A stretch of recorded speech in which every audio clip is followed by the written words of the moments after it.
அஸ்திபாரம்.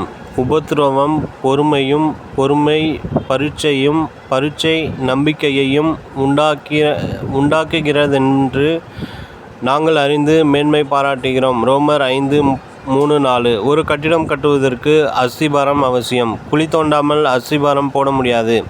அதாவது குழியிலிருந்து தான் வேலையை ஆரம்பிக்க வேண்டும். அதுபோல்தான் நம் வாழ்வும் தோல்விகள், வீழ்ச்சிகள், ஏமாற்றங்கள் இவற்றிலிருந்து கட்டப்பட்டு உருவாக்கப்பட்டு மெருகேற்றப்படுகிறது. உடனிருப்பவர்களால் குழியில் தள்ளப்பட்டு விட்டேனே, என் வாழ்வு முடிந்தது என எண்ணாதீர்கள். முடிந்தது என என்ன, அது புதைக்குழி அல்ல, அஸ்திபாரத்திற்கான குழி.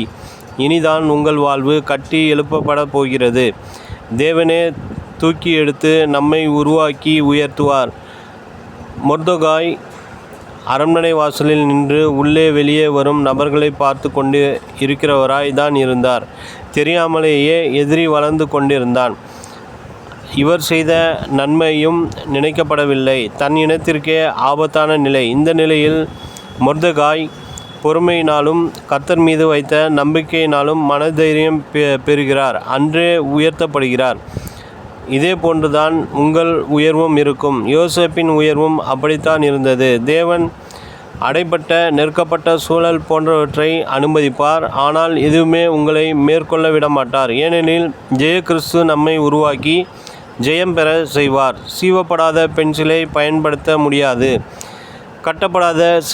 சுடப்படாத செங்கல் பயன்படாது. அதுபோல சோதனையை தாங்காமல் சாதனை புரிய முடியாது. சோதனையை சகித்து ஜெயம் பெற்று சாதனையாளராக மாறுவோம். ஆமேன்.